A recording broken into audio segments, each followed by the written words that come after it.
There will be a small group of test colonists who will spend 18 months in the simulation. Smiling, Williams added, other elements include the domes where fresh crops will be grown, and the domes where the power and recycling facilities for the colony reside. Think of them as our heart, lungs, and our mechanized organs. Beth is in charge of these.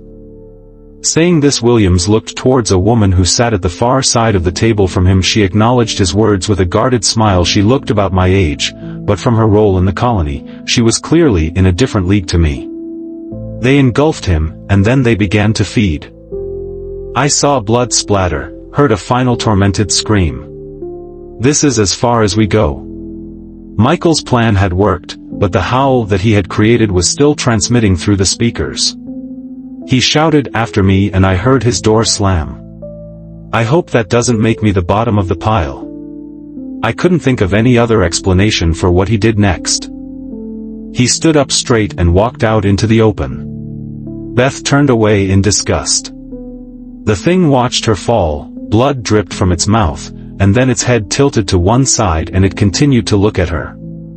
He shouted at the creatures and he started to move back in the direction of the power units. The undead followed. I'll give you the guided tour of the colony after we've finished here, but to provide you with an overview, it is laid out as a series of connected domes. These include the control room. I'll stay in touch with mission control from there and use it as my day-to-day office. Then there's the canteen. Mark is the cook. Williams nodded towards a shaven-headed man who looked to me like he was used to being in sealed environments, the type with correctional officers. Williams went on. There is also the medical center where healthcare can be accessed if required. There was no pretending that there was a delay now, and Williams repeated the message straight away. Mackey's last grip of sanity must have broken. We still did not move, did not speak for a long while. Finally it was Beth who took the first stop. Michael's little finger curled into his palm as the countdown reached 0 and he pressed a key. A howling sound pierced the air. Beth ripped the door open. Mark hurtled through the opening. Pain flared inside my skull from the sound, but I managed to follow him. I could feel Beth behind me, pushing me, hurrying me up. The pain was so bad that it was making my vision blur, but I could still make out 3 dark figures in front of us. Beth said with a wicked grin on her face. Only I noticed that Andrew was very pale. As I followed the orderlies down a long, featureless corridor, I found myself hoping that the fake Martian colony to which I was heading included a watering hole selling beer and whiskey. We pulled and strained as hard as we could, but from the rust and dirt covering the hatch it looked like it hadn't been opened in a long time. It was well and truly stuck. We would need to break into the open and run for it. Obviously, these are the last things that anybody wants to happen because the project would be compromised. The dome where Josh had grown his crops was to our left. He's dead, she said. But there was no going back now. Thus smiled grimly and said, let's do it. He looked at Andrew and said in a no-nonsense way, that's enough. While Michael was working on generating his audio blast and we all found things to protect our ears, we agreed that Jane would stay with Michael and keep trying to raise a response from mission control. 2 more of the colonists had fallen and they would rise again as the living dead. We need to put distance between ourselves and the power units before they explode. He said, hey, don't take it personally. I think the pressure of being in the colony is starting to get to everyone. I rolled over and tried to get comfortable and I began to draft. He started to sob pathetically and couldn't finish. Beth snapped at him, oh, stop sniffling, you scumbag. He smiled at a woman with flashes of grain or hair who sat to his left. Mark came within a couple of feet of the creature that was blocking his way, raising the blade high, and he screamed as he drove it into a dark eye. The thing that had been Tom roared and staggered backwards, its hands clawed at the handle of the blade but to no avail. The base did seem to be deserted. He pressed another key and said into the microphone, Williams to all colonists, you will all know by now that sadly there has been a death in the colony. Please immediately attend a briefing. I had no idea where I was and the imposing perimeter wall was making me feel trapped. It was the stranger's turn to shrug his shoulders. I just left Andrew and Tom unaccounted for, which surely meant that one of them was the killer. But which one? When Andrew entered the dome, I thought that we had the answer. She said, "That's done." I gripped the handle of the trolley tighter and I kept walking. But there was no escaping these visions of terror. In a shaky voice, he went on. Mark looked at his knife and shook his head. I fell to my knees in a dark and dust-riddled space as I heard the sound of the door slamming closed behind me. Above us, the bombs must have started to strike the base. I laughed bitterly and said, "Lousy life." Undead fingers still twitching touched my skin. "But I could arrange a ride out to the base for you in the morning, and the guys who make the big bucks can tell you more." I was a long way from convinced, but I had no plans for the morning worth a worn dime, so I said, "Sure." Drool dripped down from their open mouths. She couldn't even look at him as she said. I knew that it must be the entrance hatch to the underground shelter, but I didn't feel any sense of hope. Moments later, the sound of an explosion filled the colony. They were deep and some of the flesh had been torn away. We still gotta break out of this place. Mark just looked at me and shook his head as he jogged off towards the power units. Feeling helpless, Beth and I slipped into the dome and crouched down in the farthest corner that we could find, while Mark had sacrificed himself to save us and lead the undead to oblivion. He nodded warily and said, "There was more of the sample." It was held in a sealed storage unit in one of the huts, but somehow one of the personnel came into contact with it and the virus was released out into the base. Standard practice and nothing to worry about. There was an empty seat for me, so I settled into it as Williams started to address the group. "Now that Jack has joined us, we have a full complement. Towards life." He slammed his hand onto the control and swore, and then he looked as if he had had an idea. "But no one's life needs to be at risk here." Burger and buns and fries went everywhere. "Be quiet. There's just one more T to cross." More of the creatures were at the perimeter wall, clawing at it. "Yeah, well," I said to Josh, grudgingly, "that's no excuse for acting like a jerk." The sickly sweet stench of decay drifted from it as well. The physical effects of death were ravaging its flesh as what happened in the grave, though it seemed that they were vastly accelerated here. I had been so wrapped up in feeling sorry for myself that I hadn't thought that the others could be struggling as well. "I don't give up so easily, you lowlife piece of slime," Beth said, gritting her teeth. I had to speak out. My name, my date of birth, and if I had a criminal record, a bank account, any dependents. The questions came at me quick, but I didn't mind. Drawn to his noise and movement like grotesque moths to a flame, the zombies all moved towards them. Mackey's office itself looked like a hive of activity. I had had nothing to do with him since he had bawled me out for no reason, so I blanked him and carried on until I reached the table where Andrew was sitting. He was in his 50s and he was best assistant. They were no longer living things. There was something in there, I realized as my vision cleared. And then I reached level ground. "You smell so bad that I want to puke." And then he shot to his feet and knocked my tray out of my hands. Less than 24 hours after I had been sitting in a seedy bar, I was part of a project run by NASA. Once more, I followed in her wake, and by the time that I caught up with her, she was standing among the wreckage of the power units, shining a flashlight at the jacket opening in the wall of the dome. I did think about quitting, but once again the thought of the payday waiting for me at the end kept me going. I did not understand why until he said, "I have informed NASA of the situation here and they have initiated a cleansing operation to be carried out by the Air Force." A code was entered and the door slid open. I put my hand over my mouth and fought to get myself under control. I still had a beer left, but I knew there was no salvation in its watery depths, and so I sighed and pushed it away. "I've checked our systems and our messages are getting through, so the problem is on their end." Andrew was bright red in the face but had stopped struggling. Beth swore in frustration and redoubled her efforts to open the hatch. I had seen enough horror movies to know exactly where he needed to make his mark. He was ex-Navy and he had worked in the galley on an aircraft carrier.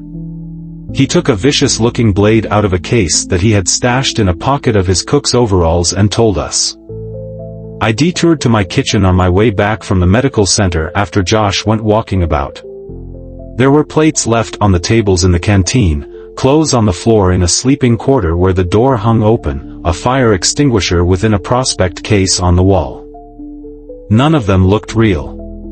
At that moment, doctor and boy, he knew how to fry up a feast. "Dirtbags go first," she said. It rose to its feet and stood alongside the thing that had been Andrew. Both seemed unsteady on their feet, but both were taking clumsy steps towards us.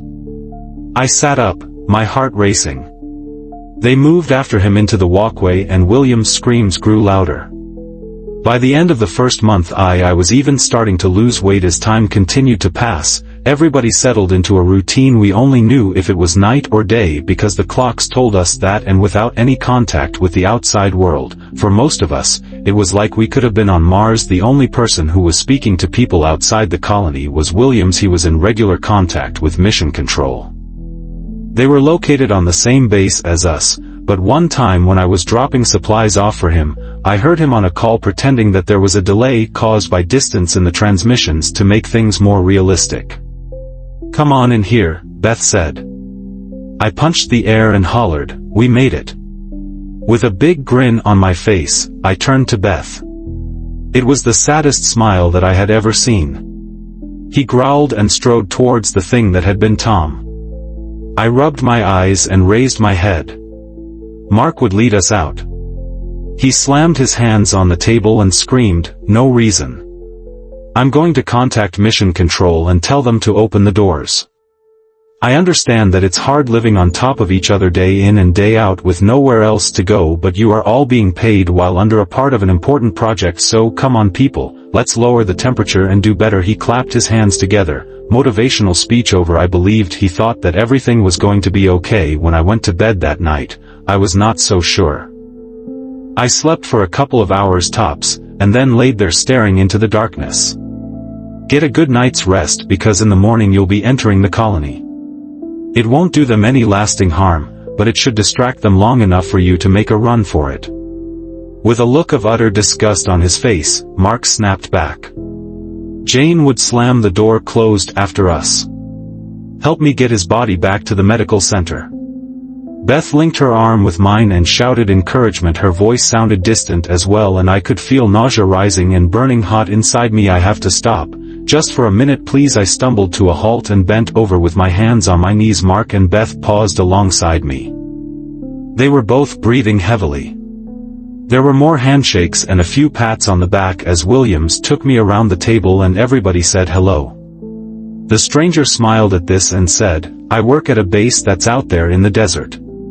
She pulled me after her and Jane followed. Mark had his teeth bared and looking like he wanted to go into attack mode, but Beth called back at him, "Cut the macho garbage and run," and he did just that. Beth was leading us back to the control room. All except Williams, who was sobbing uncontrollably and stumbling in the direction of the outer doors. I would have a shower afterwards. NASA had lied to us and now they were going to be the agents of our destruction. The colonist called Tom came into physical contact with it, and the sample infected him with the virus that it hosted. She scowled and then added, "Let's go find him. It's not somewhere that most folk know even exists, and my contract includes a clause that says I'm not allowed to talk about the work that I do. But there are opportunities at the base for the right type of people, and my guts are telling me that you're the right type. If they hear you, they will descend on us and then they will." I stood there helplessly and watched them approach. This is a Code 1 emergency alert. I just stood there and watched as the ripple of movement spread up into his arms. To find a way to get through them and make it to the underground shelter. "Sounds good," I said, lying through my teeth. As it closed, one edge of the hatch. After alerting the other colonists, he started trying to get through to Mission Control. In the rush of preparing to make the break from the control room, I had no thought of the other dangers which lay beyond its walls. Now I watched in horror as the thing that had been Josh shuffled towards us. She said as she did, "This human piece of garbage told me that this was a former military base. It looks to me like it was originally from the 50s, which makes me think that there will be a very secure underground bomb shelter, so we need to find the location of the shelter on the plans for the base." The Josh thing was blocking the walkway to our right. The walkway ahead which led to the dome with the power units in was blocked by the Tom thing. I had left school in my small hometown as soon as I could and drifted from dead-end job to dead-end job. I could hear doors opening, raised voices in footsteps in the walkway outside my quarters. A good man. Kane, Andrew, Jane, and Michael had been our comrades once. I was on the edge of a desert. My role at the station was to basically be the dog's body. Take them instead. Dr. Mark and I would go with Beth. And then suddenly I was aware that Beth was at my side. Beth grabbed his collar and yelled, "I swear that I'll throttle you with my bare hands." His collar and yelled, "I swear that I'll throttle you with my bare hands." Car drew to a halt. "We are the last three who haven't been infected, Doctor." When he had finished speaking, he actually looked pleased with himself. "There's a killer out there. That would be our escape hatch, but—" "Geez, bud," I said to Michael, "I've been working my backside off, and I spoke to you in a civil way, so there's no reason to be so rude." We crept alongside huts, keeping to the shadows as the harsh murmur of zombies rose and fell around us. "Does that sound okay?" It did, and I was happy to follow him as we walked to one of the huts. "You need to pass a medical." I don't want to talk about the medical apart from to say that it was intimate, and that I passed. It was merely a stage. His corpse was reanimated and filled with a primal rage. Williams had clearly swerved my question on the first day about me being bottom of the pile. If there was a lousy job to do, it ended up with me. But the area was crowded with zombies. It lowered its head to one side. I could see the cook, Mark, moving about in the kitchen. I knew now that he was not an ex-con. I thought that we could talk over coffee in my office. I fetched supplies from the store I cleaned, and when one of the toilets was blocked up, it turned out that it was my responsibility to deal with it. We gave it as long as we dared and then moved on. I was lost and afraid. Our feet struck what felt like concrete steps. I stared up into the darkness as Beth came and crouched by my side. Its gray skin was peeling away in places, and I could see the glint of darker flesh beneath. Seeing what was happening, Beth pointed at the hatch and mouthed the word, "Run." Neither of us spoke as the torrent raged. She ran a hand down the side of her face thinking hard, but we would still need to get past those things outside the door. "I might be able to help there," Michael said. Mark sidestepped the flailing vest, grabbed Andrew by the neck and threw him to the floor and held him pinned down. Andrew struggled and spat and turned the air blue with obscenities, but he was not going anywhere. And then a woman's frantic voice said over the speakers, "Can you hear me? It's Jane." I hadn't paid him any notice, but as I started counting out my money in the desperate hope that I did have enough for another slug of whiskey after all. He looked at me and asked. The coffee was good, and though I did not amount to much, I had nothing to hide. With each cautious step, we saw more and more of the undead. They were hideously close, and yet we hadn't been exposed so far. I had had a few relationships along the way, but they had all ended in drunken arguments. We had to know for certain what the sample would do before we sent colonists to Mars, and so we hid some of the sample in these simulated colonies' domes. It slid closed behind me, and then the second door opened and I walked through into my home for the next 18 months. My first impression was of a sterile and cold space. The lights in the walkway seemed brighter than ever because of the after effects of the howl, and the domes that we passed through took on a strange ghostly aspect to me. So B-2 Spirit stealth bombers are speeding this way as we speak.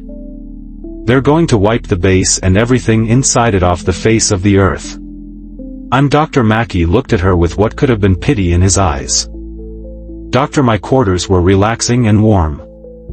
There was no bar, but after a while I found that I didn't miss the drink, and waking up without hangovers felt good.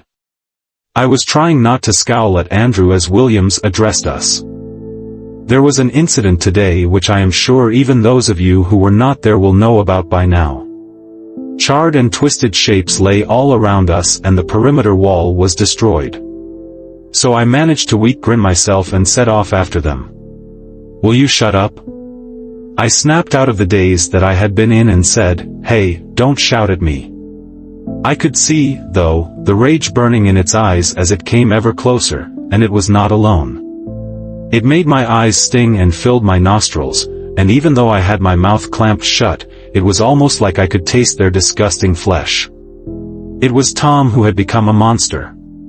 Mackie's trembling hands and began typing. I was left standing there with my mouth open while everybody else was staring at Michael, including Mark, who had been drawn out of the kitchen by this commotion. Dr. O, not at all. We've all got important parts to play here. I could create and transmit a high-pitched signal through the speakers outside that will be agonizing to listen to. I'm in charge of the research at the base. But if I don't get you to sign it, the lawyers will be on my back. Well, that seemed reasonable enough to me, so I signed my name and pushed the paper back his way. She broke off for a moment, and when she spoke again, her voice was riddled with terror. I was delighted and was keen to find another bar to celebrate my good fortune, but it turned out that my next drink would have to wait. I couldn't look anymore and tore my gaze away from the multiple images on the screen. The undead were legion. If Josh's death had been natural, we could have continued the project, he said. And then it was still a corpse that was now at peace. Relief flooded through me until I felt a cold, sharp touch on the back of my neck. A darkness moving through the artificial light, moving our way. Here to cleanse the earth of the undead and us with them. It sounded to me like he was laying the ground for a massive load of BS, but I didn't interrupt as he went on. Beth followed. Kane, something's wrong. She looked back just in time to see Andrew push himself up onto his hands and knees and then raise his head and look at us. The hatch, close it, Beth yelled. We passed more trashed offices and signs of bloodletting on the way to his office. Mackie said bitterly, I would like to leave him to be a snack to the zombies, but I want him to stand trial one day before a jury of 12 good men and women, so he's coming with us. She grabbed his arm and pulled him to his feet and then pushed him towards the door. Williams was ashen-faced. We made it to the next huddle of buildings just in time to crouch down tight against a wall as one of the undead began to shuffle past. It stopped. The food was excellent as well. Beth laughed bitterly. Beth returned from the dome. They were sitting together at one of the tables. But I had come this far, and the money waiting for me when I emerged would change my life. Lousy day. He tapped more keys on his laptop and the images on the TV on the wall changed. Wake up Williams and let him know. I gulped an air. This thing had once been Tom, but now it was a nightmare thing that made me want to claw my own eyes out so that I wouldn't have to look at it. Williams looked shocked. Whatever, I said, and I started to wheel the trolley away. Mars to mission control. But Andrew had well and truly lost it. What type of project? I asked. Gar. Mackie introduced me to a couple of orderlies and then said, these gentlemen will take you to your temporary sleeping quarters. The orderlies returned then and asked me to put the keys for my truck, wallet, and phone in a bag, which they told me would be kept secure until I left the colony. She wasn't smiling.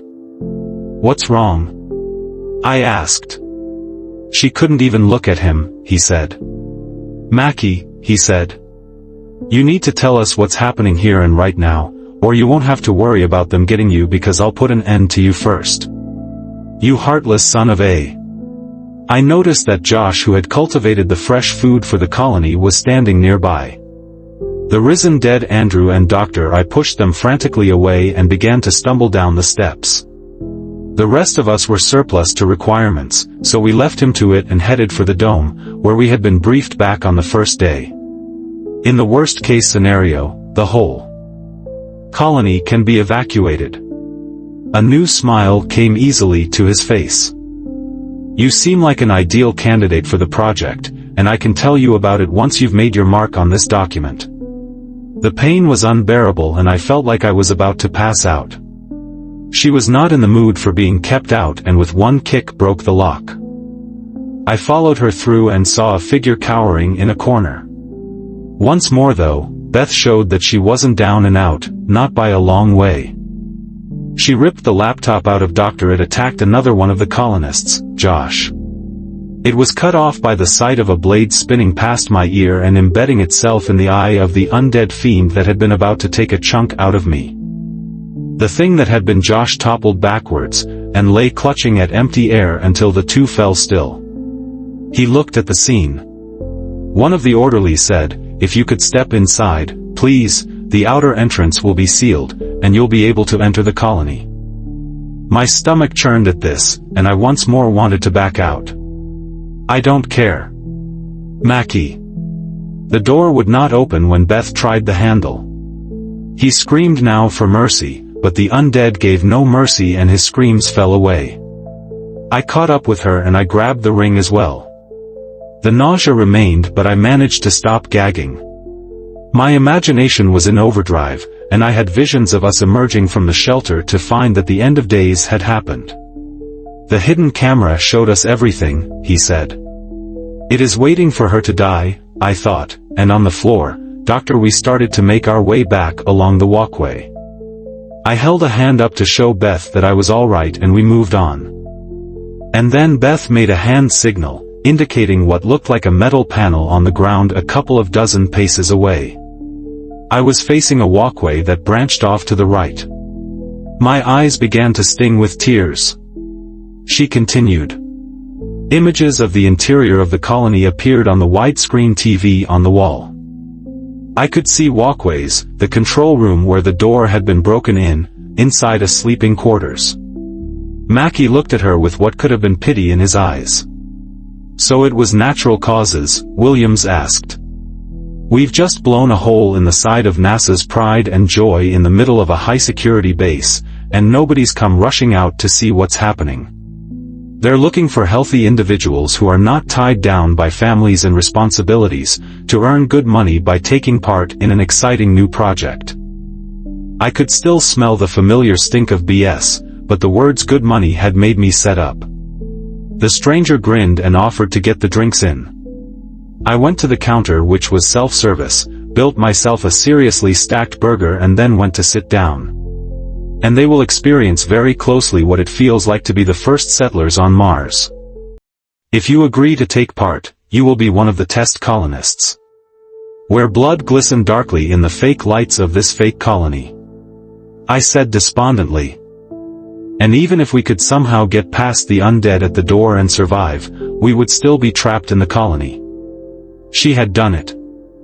The opening was just wide enough for us to squeeze through, and we left the accursed confines of the colony. He bawled and then ran at Mark and tried to throw a punch. "Kane." William stared at him open-mouthed.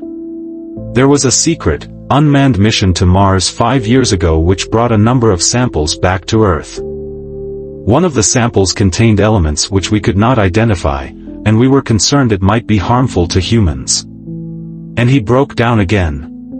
The credits were rolling on the movie when the car drew to a halt. I got out, yawned and stretched and looked around. "They've got Michael." She turned to me. Andrew was there, seated southerly between Williams and Beth. She cried out in agony and her legs crumpled beneath her. "I don't want to die," I said. I knew that it would be fine to sit with them, but just to be polite I asked them, "Mind if I join you?" To my surprise, Andrew responded by glaring at me, and then in a low voice he growled, "I do actually. I don't know if anybody has told you this, but you stink." I was a long way from fragrant, that was for sure, but I didn't think that I smelled that bad. I would follow him with Beth bringing up the rear. "Help me, someone." Her words were lost beneath the hideous sounds of struggling and the guttural voices of the undead. "I'll distract those undead freaks." I did, but I was too startled to speak. Creating panic helps no one. She shook her head and said, "He's dead." And then she looked up at Mark. Williams could also address the rest of the colony from the control room through speakers placed around the domes. He would tell us things like what temperature it was on the surface of Mars and about approaching storms as we went on about our work. Truth to tell, I thought it was all pretty dumb. Still, another couple of months of us acting as if we were on this alien world drifted by easily enough after this, and friendships formed among the colonists as people got to know each other. I chatted to the others as I went about my work, but I wasn't close to anyone, and that was fine by me with one exception. I had found Beth attracted the first time that I saw her, and this feeling had grown stronger. But she showed no sign of liking me, and I found myself tongue-tied when I was around her in a way that I hadn't been since I was a teenager, which was so dumb on my part. She span around, faced him again and said in a low and angry voice. Thankfully, Beth was made of stronger stuff. He fell forwards. Bio rose into the back of my mouth when I saw the back of his head. The doctor asked me to stay with Josh's remains. I gasped a deep breath and I got ready to pull the ring again, and as I did, I saw sleek shapes in the sky. They were speeding towards us. There were a number of wooden huts linked by paths laid over dirt. Over the tops of huts, I could see a group of larger buildings with dome-shaped roofs. He swallowed and said in a shaky voice, "That's impossible." "No, Michael." There was limited bleeding because his heart stopped beating soon after the first bite. Mackie and how they had finished him with their attention turning to us. As one, they dragged their feet across the ground and groaned and fixed us with their dark, furious gazes. I didn't see how we could make it, and I leaned over to Beth to ask her what she was thinking. Before I could whisper in her ear, Dr. Few pats on the back as Williams took me around the table and everybody said hello. I had the feeling that things were about to go sideways, and while I've only ever used this bad boy for cutting steaks on a Navy ship, I reckon that it will hack undead flesh well enough. The sickly sweet stench of decay drifted from it as well. A group of men and women wearing the same gray clothes as me were sitting around a long table chatting. There was an old blues song playing on the jukebox, and the only thing waiting for me was a night spent in my truck, because I had nowhere else to go. Beth was already moving off. Andrew was still one of us. I had finished a long shift and I felt tired and grimy as I went for a bite to eat. "A bite to eat would be appreciated," I said. The huts clustered around the colony's connected domes were quiet. Beth said, "I've got a bad feeling about this. I think there's a way that we can leave the colony," she said. "It's where I met Doctor there." Mark didn't look like he had even broken a sweat. It bit down into her arm. Bars everywhere are full of people who think they know how to solve the problems of the world and who are always keen to find the problems of the world, and who are always keen to find somebody who will listen to them. Well, I had nothing better to do, and so I shrugged and muttered, "Whatever." He was going to give us a slow countdown using his fingers. Beth was poised to unlock and open the door. They were zombies shuffling closer, crammed against each other in the confines of the walkway.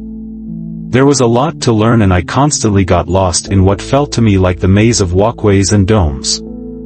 My role at the station was to basically be the dog's body. It was no use against so many of these things. And then he smiled at us. As far as I could see, I was in a sprawling complex that was enclosed by a high concrete wall with razor wire across the top. "We have to warn the others first." I looked up into the wide-open sky above us and elation flooded through me. Ahead of me, Beth was at the hatch. "You're on," I said. I didn't know how much the budget was for the project, but they had clearly not spent any of it on making the place look homely. She swung the door open and headed for the stops. Kane and Williams. The faces of some were covered in blood. It was not the first of its type, I'm afraid to say. I punched the air and hollered, and elation flooded through me. By my side, Mark swore and then said, "It's time for some steel." She would have heard Jane as well, and her face was still wet with tears. Her determination remained as strong as ever though. The only way free was to head back in the direction of the control room, where more of the undead waited. There was another man sitting at the bar. Ex-military or not, he had clearly never experienced anything like this before, and I could hear the tremor in his voice when he asked, "Are you saying there's some kind of wild animal loose in the colony?" She looked him in the eye as she responded, "It was not an animal. The bite marks were made by a human." "Maybe you're not such a loser after all," she said. "Jack Taylor," I replied, because it seemed the polite thing to do. Mackie said, "And it doesn't matter where we hide or what we do, there will be no escape." I had not been expecting in-car entertainment and thought that maybe there could be refreshments as well, and I was not disappointed. "There's some orange juice and blueberry muffins in a compartment to your left," the driver told me. I thanked him, got myself OJ and a muffin, and then chose the latest in a long line of sequels to a classic slasher movie from way back in the 80s. Beth said, "I recognize this place." I was enraged. In what felt like a lifetime ago, Tom had come out of his sleeping quarters and bawled me out for being noisy. The thing which dragged its feet along the floor, which observed us through eyes pulsing with anger. Beth took hold as well, and we managed to slam it back into place. There was a second, equally imposing door a few feet away. With a sad expression on her face, she turned away. She did not notice Andrew's leg twitch. Further along, there were a couple of people chatting by a water cooler. And when we did clamber out into the open, the base was devastated. He slid forward a piece of paper. He was pressing keys on the console and speaking into a microphone. Mackie asked me for a few basic details. We were trapped again. The authorities cannot risk the virus spreading beyond the base. Williams was not listening. When we got to the dome, Jane was already there. "Doctor, how do you know this?" He opened up his laptop and tapped a couple of keys. Strip lights embedded into a curving roof shone down on a small room with bare walls. My stomach cramped as a fresh wave of nausea built inside me. He was shaking as well and stumbling. But this was not Andrew anymore. While the rest of us reeled in horror, somebody must have told Williams that there was a problem, because he turned up after a few minutes. "They are." I knew it. "Tell him that I'll meet him in the control room when I have had the chance to examine the body." Feeling sick and lightheaded, I hurried off. I was with Williams in the control room when Dr. Kane got there a short while later. She told us in a professional tone, "I can't be sure without an autopsy, but I think the cause of death was heart failure." A reply that put a thoughtful expression on the stranger's face. What's that old saying, out of the frying pan and into the fire? And then, her face set in grim determination, she headed for the nearest hut. I got out, yawned and stretched and looked around. Whoever had carried out this abhorrent act was one of us, a colonist driven over the edge by the pressure into savagery. Whatever twisted forces were animating it seemed to drain away, and it fell to the floor, where it lay convulsing for a moment. The thing that had been Doctor, let me introduce you to the rest of the colonists. Its interior was set out like a regular office building anywhere in the world. I could see a presentation being given on a screen in one of the rooms that we passed. It was hard to keep track of time down on the shelter, but quiet did fall. He downed his own drink in one and then said, "I have an idea that might help, if you don't mind hearing me out." Josh was lying on the ground by their feet. Williams laughed. Tom stuck his head out and yelled, "Hey, I'm trying to sleep." When they noticed me, the chatter died away, leaving me feeling uncomfortable. "Come on, action hero." Together Beth and I made one final desperate effort, and the hatch finally moved. There was a glimpse of the space beneath around one side. My shift started in an hour. I grabbed the underside of the hatch. Fear raced through me. It was chaos inside. Darker flesh beneath. The car looked new and sleek and warm. I did the same, and still it held firm and still the zombies inched closer. Beth hissed at him, but it was too late. Its skin was gray and its eyes were pools of darkness. He looked up at us with bloodshot eyes and whispered in a hoarse voice, "Be quiet, I'm begging you. Stay away from me." It had sensed something, but we were just out of sight and were holding our breath to try and not make any noise. The rest of us were still in shock. An hour or so later, after Williams had spent time locked in the control room with Andrew, a meeting was called for all the colonists in the dome where we had had our first briefing. And then I added, "It looks like I'm the last to the party." "I'm the senior officer at the colony," he added, which was news to me. His handshake was firm and his hair cut short, and it got the impression that he was ex-military. They gathered in a horde around the ragged hole in the colony dome that we had made. They must have been drawn there by the noise of the explosion, and I realized that if we stayed there, we would have been overwhelmed by zombies and torn to shreds. That was clear to all of us. They were revulsion given form. Through the corner of my eye, I could see the undead surrounding Doctor. It reminded me of walking into bars in small towns where I was the only stranger. "Thank you," he said. I was the animal on the road staring into the truck's headlights. I was the condemned prisoner seeing the needle being placed into my vein. The undead shuffled along corridors inside the huts. Collateral damage that nobody knew or cared about.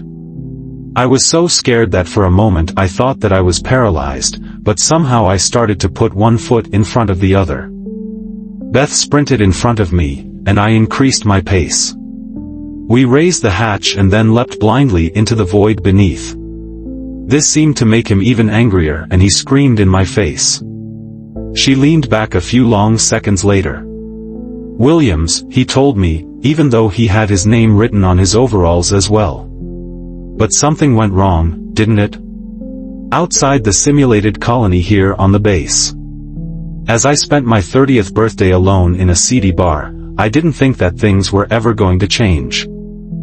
I was down to my last few dollars, and I was still sickeningly sober. By the time that we had been in the colony for 6 months, I was feeling like a lovesick fool, and I was still stuck doing menial work. Feeling like a lovesick fool, and I was still stuck doing menial work. You'll be paid $20,000 a month tax-free. The same way as Josh, I think. I climbed into the back seat, and as the car set off, the feeling started to come back in my frozen fingers and toes.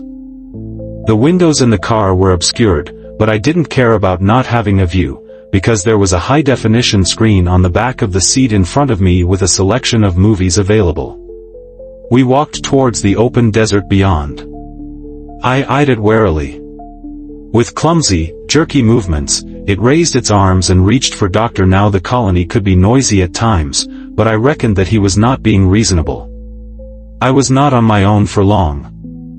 A middle-aged man wearing a smart suit was striding towards me. "I can now share with you the fact that I work for NASA and that we are planning a mission to send the first colonists to Mars." This was too much for him. This thing that was getting to its feet now. Wow, this was the life, I thought, and I settled back to enjoy the carnage on screen, as a bunch of dumb teenagers once again did not follow the rules and paid the blood-soaked price. "Whatever," I said, and I started to wheel the trolley away. Though. Ignoring Williams, Mark asked, "Does anybody else know how to work this console?" A voice behind him said, "I do." It was Michael. So we left him to it and headed for the dome where we had been briefed back on the first day. That felt so long ago now, and the man who had briefed us with such authority was reduced to a shambling mass, so much so that Mark had to drag Williams along with us. He must have witnessed the whole thing. And then I went on my way and forgot about it. Until a week later, when there was another incident. Laptops were smashed, and most disturbing of all, there were dark red smears on the walls and floor in places. I had the horrible feeling that they were bloodstains. The blade was deep into its brain. But the undead gave no mercy, and his screams fell away. In the sickening silence that followed, the four of us stumbled on into the control room. There was no cover between us and the hatch. And then I heard a scream. I kept replaying the incident with Andrew in the canteen and Tom in the walkway before that. "Please don't hurt me," he shouted. The days were hideously hot, but at night, the cold bit deep, so I wouldn't be getting much sleep. I shivered at the thought and downed my final shot glass of gut-rot whiskey. There was another opening opposite me and I could hear voices carrying through from the other side. Well, time to meet the neighbors, I thought nervously and headed on. No, I believe the heart attack was caused by shock and that Josh was attacked in the moments before he died. I found bite marks on his body. They were reeling in agony, leaving us free to stagger safely past them. Dr. Kane and Williams, we could hear them scratching and hitting the door. Trying to reassure myself as much as the others, I said, "Hey, at least we're safe in here. They can't get in and we can't leave while they're out there," said Michael gloomily. He was right, the control room was our sanctuary and our prison. He grinned. The undead were turning as one and looking at us, and then everything around us shook violently and the lights went out. Crouching there in the darkness, I said a silent thank you to Mark and then I got back to my feet. But this is a nightmare. We have to evacuate the colony now. The more that I thought about it, the more that I was worried the colony was becoming a pressure cooker. She was also beautiful, and giving me a dirty look. That was an opportunity that I did not hesitate to take. We can be prepared and equip ourselves with improvised ear protectors, but the undead won't be expecting it and will be totally exposed. "In here," Beth shouted at me and pushed me inside. I slept well in these small windowless quarters that I had been taken to, and breakfast was brought to me in my room along with a change of clothes. I would have asked the driver to take me back, but he had restarted the engine and was driving away. I looked at it, looked back at the other cold, dead, unmoving body, and then vomited on my shoes. I leapt out of bed, pulled on my overalls, and ran out to see some of the other colonists standing in the walkway. Mark stood there, looking stony-faced. He was screaming in mindless terror and trying to push them away, but the mass of the undead was too much for any man to resist. She put her other hand on my cheek and said, "Then grow a pair and put your ass into gear." A laptop computer sat alongside piles of paper on a desk. There were shelves crammed full of journals. A widescreen TV taking up most of one wall showed a news channel with the volume on mute and, most importantly, a pot of what smelled like freshly brewed coffee. Once we had both taken the weight off and were sipping coffee. "Doctor, you're not an officer anymore and I'm not a grunt." Thankfully, at that point, Williams ended the briefing and told us that he would start the tour by showing us where our individual sleeping quarters were. The virus was transmitted by biting. How about him, though? Beth looked at Doctor. I glanced up and I could see that the undead were parting. Another part of my mind was thinking that $20,000 a month, times 18 and tax-free, that was an absolute fortune to me. The things outside are almost through the door. He smiled warmly, headed over to me and held out a hand to shake. Now they were harbingers of fear. Kane was silent and still. What now? I wondered, though in my guts I knew what would follow. "I'm Pete Williams," he told me, even though he had his name written on his overalls as well. "But the killer," I began. "The test colonists. Is that clear to everyone?" A ripple of yes and sounds good to me passed around the table. He of all people should have known that that was pointless. "Oh, and there you go, I found it." I was massively embarrassed, but I was alive and not zombified. They're inside. A couple of tables away, Tom sat eating alone. I looked upwards, undead faces staring back. "I'm doing my job." That I had been in and said, "Hey, don't shout at me, I'm doing my job." Beth threw him against a wall and screamed in his face. And then she slowly got to her feet. She had Andrew's blood on her hands. I glanced back at the screen. Actually make that a lot of fatal flaws, all of them groaning and shuffling and bristling with murderous rage. They looked to be in deep conversation, and so I left them to it. A young man called Tom asked, "What if there is a medical emergency that the center can't handle? Will we get taken to the ER?" Williams answered, "In the case of any unforeseen emergency, we can contact Mission Control to initiate safety protocols so that an individual can leave the colony." As we continued to make progress, the stench of their rotting flesh grew. And then the howl ended and I was left with a ringing in my ears and the mother of all headaches. But I was still on my feet and running alongside Beth and Mark and discarding my ear protectors. As soon as we were inside, Beth slammed the door shut, locked it and told Michael what had happened. Beth was trying to comfort Jane, who was gasping for breath. Before either Beth or I could say anything, he started to yell and clap his hands together. The next few days and nights passed by in a blur. There was no sign within those eyes of the compassion that had once shone out. I came out into a much larger room. "Count me," I said. I had virtually no money in my wallet and no credit on my phone, and I had already decided to abandon my truck and buy a new model when I got out, so I was happy enough to hand over my worldly possessions. After this, I was taken down another long corridor that led eventually to a large metal door with a keypad to one side. "Michael, can you swing by the control room first? There's a small glitch for you to look at." Reluctantly, I followed. I began to gag. Beth gave me a filthy stare at the noise that I was making. "Unlock the colony doors immediately so that we can leave." None of us spoke as we waited for a response, but there was nothing. "I don't care what you said in your BS address." We were surrounded by a plague of the undead and the only way that we were going to possibly survive was to find a way to get through them and make it to the underground shelter. At the edge of one hut, we had to dash across the open ground. Mackie began to sob. I checked the time. It was 6 a.m. Idiot. And then the transmission ended. I'm sick and tired of all that noise. Mark brought him up to speed and he got to it. But before we could take shelter, we heard feet being dragged over the ground in the groaning chatter of the undead. Williams, Dr. Mackie, and he outlined the project to me. Beth took hold as well and we managed to slam it back into place. As it closed, one edge of the hatch severed the rotting arm of a zombie that had been reaching down. To be honest, I would have rather stayed in the control room, but I didn't want Beth to think that I was completely pathetic. "So you watched us from the safety of your office. You left us while the virus spread through the colonists and recorded your findings. I will put an address out over the speakers and ask everybody to attend a briefing.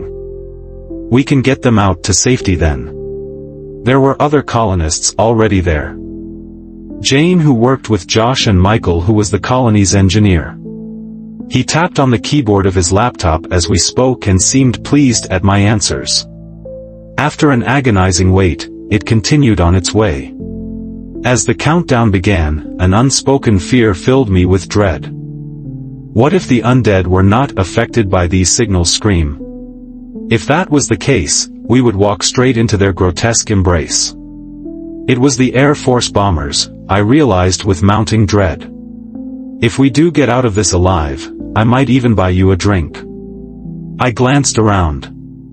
Now that I can't tell you, friend, he said. I had been a loser for most of my life. Beth was just in front of me. I couldn't think straight, couldn't tell how many steps I was descending, but I was painfully aware that in seconds the bombers were going to unleash destruction. Hopeless. Mackie's one smart suit was disheveled and he was hugging his laptop. Michael's going to. The colony was soundproof and those doors could not be breached by any human hand. The only thing that he had achieved was to draw the attention of the things that had been our fellow colonists. It was all at scraps left on bone. His blow-up in the canteen meant nothing now as I said to him, "Hey, I'm glad you're all right. Let's get out of here." On one lousy day, I was rolling a trolley carrying supplies along the walkway that passed these sleeping quarters when a door flew open. The beam of Beth's flashlight clicked on, revealing an open doorway ahead, with a massive metal door hanging open. It sounded like a storm was breaking. He whispered, "Shelter in this dome until the units explode." So I took a deep breath, clenched my fists and moved through the open door. I have no idea what else I can do. None of us did from the desolate expressions on our faces, and to make matters even worse, they were outside, the risen dead, Andrew and Doctor. She looked up with a triumphant grin on her face and added, "It's on the west side of the base. We just need to hole up in the shelter to keep safe until after the bombing," which was a brilliant plan with only one fatal flaw. To prepare for this, we're running a project here on this former military base that will simulate the colony down to the last detail. The structures will be exactly like the ones that we're planning to build on Mars, and the living conditions will be the same. He looked horrified but held it together and said, "Mission Control, they're still not responding." Desks and chairs were upturned. It was all that was left of Dr. Death follows life, and after death, there is this. Oh, I'll show you enough. Only I needed to answer a call of nature, and when I got back, the body was gone. Williams looked like he was going to vomit. Beth turned away in disgust. "You got everything you need back there?" the driver asked. When we had reached the dome where the power units were housed, Beth told me and Mark to stay in the walkway while she went inside to set the units to overload. We were almost there. Forget reassuring anyone, I wanted to crawl into a corner and weep. As I walked into the canteen dome and saw the menu included plant-based burgers with a hot jalapeno sauce and fries, my spirits lifted. Its gaze was pure evil. Finally, I managed to shout to Doctor, "The power units have a failsafe built in to prevent potentially dangerous surges. If the failsafe was disabled and the units turned up to max, the units could explode with enough force to break open the shell of the dome." Williams exhaled. "You'll be paid $20,000 a month tax-free. Hey, this way." Kane was sitting up and looking around slowly. Still, Mission Control did not reply. "Thank you." I looked around and saw yellow cracked teeth, slick with drool bearing down on me. If Andrew had been thinking straight, he would have calmed down. Not least because Mark towered over him and was 20 years younger. Some held flesh in their mouth and others tore at scraps left on bone. She answered, "It's too quiet." To keep out of reach of the flailing arms of the other undead thing, Beth and I kept pace with him. Its eyes were flickering open. He disappeared from sight inside the connecting walkway, and then we heard him hammering on the doors and screaming for help. They were creatures of the grave, the undead. I realized that I had been staring at her. Feeling like a complete jerk, I looked at the table in front of me. With our improvised ear protectors in place, Michael raised a hand. "You won't need money for anything while you're inside, so there will be a tidy lump sum waiting for you at the end of it." A part of my mind was thinking spending 18 months in a fake Martian colony as part of some baloney test was crazy. The thing had her in its grasp and was pulling her closer.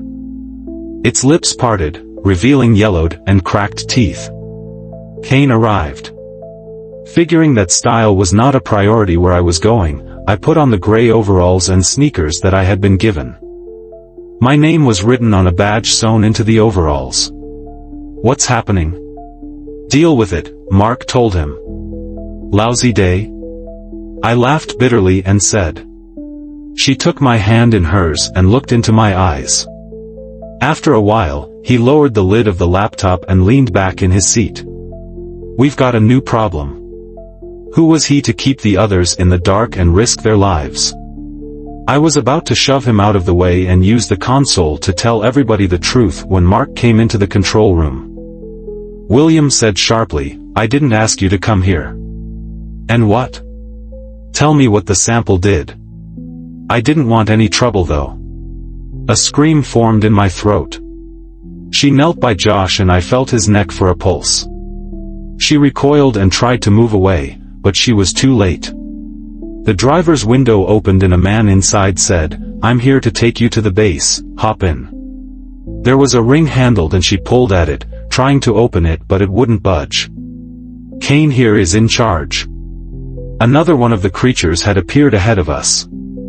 His eyes stared blindly up at the ceiling. "You need to strike the brain," I said. "I know how to take a zombie out." "Though it's hopeless," he said. "The virus killed him, but death was not the end of the cycle." "Oh, it's just a confidentiality agreement." He gulped, wiped his nose with his sleeve, and began to speak. Kane ran forwards and now next to Andrew. Thankfully, I seemed to be with a friendlier crowd now. People were smiling at me, and a man who looked to be in his early 40s was walking over with his hand outstretched to shake. I couldn't begin to imagine the turmoil within its corrupted brain, the diseased thoughts driving it on. The next morning, I was standing by the side of the road in the half-light of a new day. I swear that I had woken up in my truck with ice on my skin, and I was lost in dark thoughts when a car pulled up.